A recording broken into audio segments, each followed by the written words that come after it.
सरोज रज निजमन मुकुर सुधार। और आगे उसमें बल बुध विद्या देव मई हरो कलेश विकार। हनुमान चालीसा में यही आता। तो बिल्कुल। फिर मैं विषय पर आता हूँ। तो कुलभूषण जी, अभी आदेश भैया ने बहुत अच्छी बात कही। देखिए, आदेश भैया जी ने पूछा कि मनीष जी को ज्यादा अच्छी जानकारी हुई, लेकिन मनीष जी बहुत चतुरता से उसको घुमा गए कि वहां पर नमाज होती थी कि नहीं होती।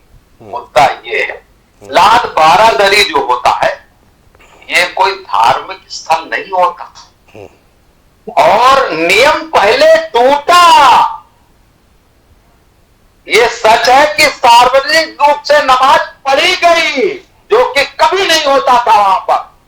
उसके बाद श्री गुरु चरण सरोज रज निजमन मुकुर सुधार, हम आपके चैनल पर भी बोल सकते हैं, कहीं पर भी बोल सकते हैं। हनुमान चालीसा पढ़ने में अगर स्क्रीन पर बैठे लोगों को ऐतराज है तो लांछ है ऐसी ऐसी ऐसी धर्म व्यवस्था से कि हम अपनी हनुमान चालीसा का पाठ भी नहीं कर सकते, जिसमें हमारी बुद्धि को अक्षम करने के लिए कुछ कहा गया है।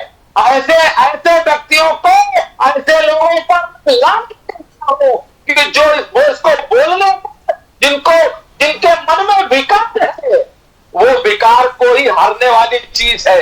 लेकिन इसके इतर आइए, जब वहां पर नमाज पढ़ने का अधिकार ही नहीं था, जब बारादरी में, लाल बारादरी में नमाज, इतने लोग बैठे हैं, बड़े प्रतिष्ठित लोग बैठे हैं, उनसे पूछिए आप, लाल बारादरी में क्या नमाज पढ़ी जाती है? नमाज क्यों अनाउंस की गई? जानबूझकर समाजवादी पार्टी के गुंडों द्वारा ये कार्यक्रम किया जाता है। इसी वजह से समाजवादी पार्टी को एक दूसरा नाम नमाजवादी दिया जाता है, और वो अब आजकल नमाजवादी पार्टी भी सनातनी होने की व्यवस्था में लगी है। तो मैं आपके चैनल पर स्पष्ट रूप से कहना चाहता हूं कि उत्तर प्रदेश में सरकार धार्मिक व्यवस्थाओं से अगर किसी के धर्म को तो वो छू नहीं जाएगा, अगर छेड़ेंगे नहीं तो हम छुएंगे नहीं। ये हमारा स्पष्ट रूप से कहना है।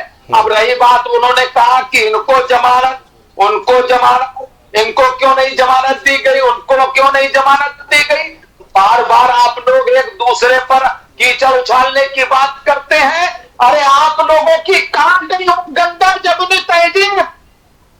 देख लो कि वहां को इस मामले को लेकर के वहां के सभी लोगों को रोकना चाहिए कि जब यहाँ पर कभी नमाज पढ़ी ही नहीं गई, कभी पढ़ी ही नहीं जाती, लाल बारादरी में कभी नमाज पढ़ी ही नहीं गई, तो वहां पर नमाज पढ़ने की क्या आवश्यकता थी? ये आपन मौत आपन वर्णी बहुवर्णी, इस तरीके से ये लोग आप मुझे मारने का काम करने की बात बजाय ये करते क्या है कि वहां पर दंगा भड़काने की शासन प्रशासन को, अभी हमारे माननीय शर्मा जी कह रहे थे कि 24 में हो गया। शर्मा जी, बड़ी बेबाकी के साथ कहना चाहता हूं कि संविधान की खाली किताब को जेब में डालकर जनता को गुमराह करके, जनता को समझकर आपने इस तरीके का कार्य किया। ठीक है, अरे आता हूं जनाब, आता हूं। प्रशासनिक पक्ष में, अरे मैं आता हूं, चौहान साहब रुक जाइए। ठीक है, 200 साल पुरानी है ये, ठीक है। बारादरी मस्जिद नहीं होती, ये आपने बिल्कुल ठीक कहा, ठीक, मगर नमाज वहां पे लोग अदा करते थे कभी कभार के लिए, जिस तरह से। अब इसमें जरा चीजें थोड़ा सा मैं ऐतिहासिक को भी डाल देता हूं ताकि लोगों को पता चले। 200 साल पुरानी लाल बारादरी नवाबों के समय की इमारत है, जिसमें कभी बैंक, स्टाफ हॉल या कैंटीन हुआ करती थी। लखनऊ विश्वविद्यालय में लाल बारादरी ऐतिहासिक धरोहर है, जिस पर फरवरी 2026 में नमाज के लिए दरवाजा सील करने को लेकर छात्रों ने बवाल किया, प्रदर्शन किया। 1827 में नवाब नसीरुद्दीन हैदर द्वारा इसको निर्मित किया गया है। जर्जर होने के कारण प्रशासन ने इसमें फेसिंग लगा दी कि यह धरोहर है, जर्जर है, इसकी मरम्मत करेंगे। पक्ष यह है, लेकिन अब किसने ऐसा सियासी पासा फेंका है? चौहान साहब, ये आप हो सकते हैं, कौन हो सकता है, ये मैं किसी को नहीं कह रहा हूं, लेकिन किसने ऐसा सियासी पासा फेंका है कि सीधे सीधे धर्म की बात आ गई है। अब चाहे मुस्लिम धर्म पे बात आई हो चाहे हिंदू धर्म पे बात आई हो, मुझे इससे नहीं फर्क पड़ता। सवाल यह है कि विश्वविद्यालय का स्थापना करने का अर्थ क्या था। ठीक है, मैं कहता हूं कि वहां नवाज के लिए सीज अदा कर दी होगी, मतलब उन्होंने सील कर दिया कि भैया यहां ना जाओ, क्योंकि हो सकता है इमारत जर्जर है, कल को यही कहा जाएगा विश्वविद्यालय क्या कर रहा था। इफ्तारी हो गई, तमाम चीजें हो गई। अब सवाल यह है, धर्म का जवाब धर्म ने आपने दे दिया। हनुमान चालीसा करने से पहले एक पोस्टर भी वायरल हुआ, कथित तौर पे कहा जा रहा है कि शुद्धिकरण के लिए।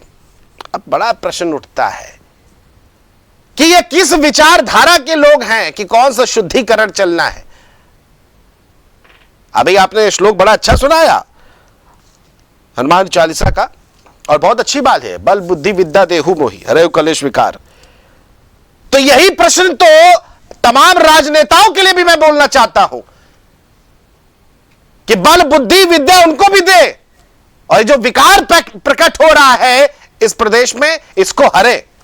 भारती साहब क्या कहेंगे आप? क्या सर्वनाश ही उत्तर प्रदेश में लिखा हुआ है क्या? विश्वविद्यालय को तो बख्श दो आप लोग। देखिए कुलभूषण जी, आवाज पहुंच रही है मेरी? जी जी, स्पष्ट आ रही है आवाज।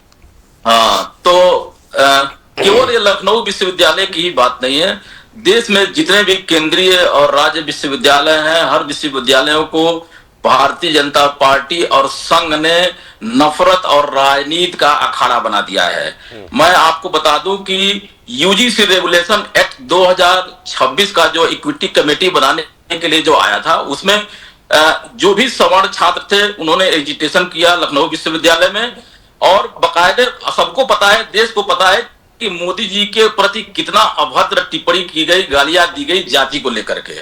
और जब यूजीसी रेगुलेशन एक्ट 2026 के समर्थन में, वही जब अनुसूचित जाति और पिछड़े वर्ग के छात्रों ने समर्थन में वहां मार्च निकाला, तो कम से कम 1.5 दर्जन छात्रों के खिलाफ वही लखनऊ विश्वविद्यालय है जो एफआईआर करा दिया। अब बात यह रह गई कि ये अखाड़ा बनाता कौन है। देखिए, मैं एक बार फिर कह रहा हूं, मनीष जी सही कह रहे थे, मनीष जी तो अच्छे समीक्षक हैं। मैं ये कह रहा हूं कि 2024 के लोकसभा चुनाव में जो भारतीय जनता पार्टी को उत्तर प्रदेश में जो जनता ने जो जवाब दिया, उसके सदमे से भारतीय जनता पार्टी निकल नहीं पाई है। और ये जाति और नफरत की राजनीति भारतीय जनता पार्टी खुद कर रही है। विश्वविद्यालय में, दिल्ली विश्वविद्यालय और लखनऊ विश्वविद्यालय, आप जेएनयू को देख लीजिए, कहां नहीं हो रहा है। और इसमें पुलिस पूरा साथ दे रही है, और एक खास छात्रों का उत्पीड़न हो रहा है। और जो भी छात्र जो सरकार के संरक्षण में है, पुलिस उनका पूरा साथ दे रही है। छात्र होता है, कोई खास, कोई खास, अच्छा होता है, कोई बेखास, ये शब्द छात्रों के साथ नहीं जुड़ता है, या आप राजनेता जोड़े। शिक्षा का वहां माहौल बनाया जाता है, लेकिन भारतीय छात्रों के नाम के आगे पीछे कुछ नहीं लगता। न्याय की नहीं है, वो तो केवल नहीं। भारती जी, रोकना चाहूंगा आपको, गलत आपने बोला, मुझे बिल्कुल पसंद नहीं है ये बात। और गलत आएगा भारतीय जनता पार्टी का यह जो फ्रीक्वेंसी नहीं, ठीक है भारती साहब, है इस घटना की, आप अच्छी बात बढ़ाते जाएगी, और इसमें पूरा पुलिस प्रशासन उनका सहयोग कर रहा है। ठीक है, और एक वर्ग आग लग जाए यूनिवर्सिटी में, आप लोग राजनीति करते रहिए, और विश्वविद्यालयों की पढ़ाई को पूरी तरह से चौपट कर दिया गया। नहीं, ठीक, अच्छी बात है। आपने कहा खास छात्रों को, छात्र होता है, खास बेखास कुछ नहीं उसमें होता। छात्र है, ये खास बेखास ये आप लोग लगाइए अपने अपने फायदे के लिए। यूनिवर्सिटी सियासी अखाड़ा मत बनाइए। हाँ, एक छात्र राजनीति का जीवन होता है, जिसमें चल के हम चारों पांचों लोग बैठे, सब लोग छात्र राजनीति के कहीं ना कहीं जुड़े होंगे, या कहीं ना कहीं छात्र राजनीति आवाज उठाना अपनी बात है, वो एक अलग चीज होगी, वो डेमोक्रेटिक प्रतिक्रिया है, उसमें नहीं जाते। लेकिन यूनिवर्सिटी को सियासी अखाड़ा मत बनाइए। छात्रों को सवर्णों दलितों में बांटने की कोशिश आप मत कीजिए, नहीं तो ये एक दिन पूरे देश को, पूरे प्रदेश को ऐसे बांटेंगे कि आपके गले से फिर पानी नहीं उतरेगा। भूल जाइएगा, कोई भी पार्टी हो, चाहे भाजपा हो, चाहे सपा, चाहे बसपा, चाहे कांग्रेस, हालत सबकी खराब कर देंगे 2 सेकंड में। ये छात्र अगर अपने पे आ गए, एक बड़ा प्रश्न इस पे आता है। मैं आता हूं आपके पास, आदेश जी आपसे जानना चाहूंगा। बहरहाल, क्योंकि प्रशासन का एक पक्ष है, और कहा यह भी जा रहा था, उसने पहले ही कह दिया था, हो सकता गलत इसको ले जाए। वीडियो में कहा जा रहा है कि कुछ व्यवस्था बना रहा है। देखिए, हाँ, अगर फेसिंग लगा करके उसको मरम्मत का कार्य किया जा रहा है, वो मरम्मत कैसे होती है वो हमें नहीं पता, क्या विश्वविद्यालय, आरोप ये लग रहा है विश्वविद्यालय कुछ निर्माण करना चाहता है, ये तो ऐसा ही देखेगा अगर ऐसा यूनिवर्सिटी होगा। और छात्रों का कहना है कि बिना कोई हमें जानकारी के यहां फेसिंग लगा दी गई। कुलभूषण जी एक बात हम बोल दें जी, हमारी बात हुई आज लखनऊ विश्वविद्यालय के कई प्रोफेसरों से, क्योंकि मैं भी उसी प्रोफेशन में यहाँ आता जाता हूँ। तो जो लोग वहां पढ़े हैं, यानी 90 के दशक में जिन लोगों ने वहां अध्ययन किया, वो लोग बता रहे थे कि हाँ यहाँ नमाज पढ़ा जाता था, वो एक छोटा सा एरिया था, बाकी वहाँ कैंटीन था और बैंक था जो है। बिल्कुल बिल्कुल, स्टाफ हॉल कैंटीन बैंक, बिल्कुल आपने स्पष्ट बात कही, आपने स्पष्ट बात कही, एक छोटी जगह पे कर दिया गया, ठीक है। लेकिन अब वो जगह जर्जर है और कभी भी हादसे को निमंत्रण दे सकती है, यूनिवर्सिटी ने वहां फेसिंग लगा दी। अरे तो कौन सी आपको वहां पे दिक्कत हो गई? सवाल यह है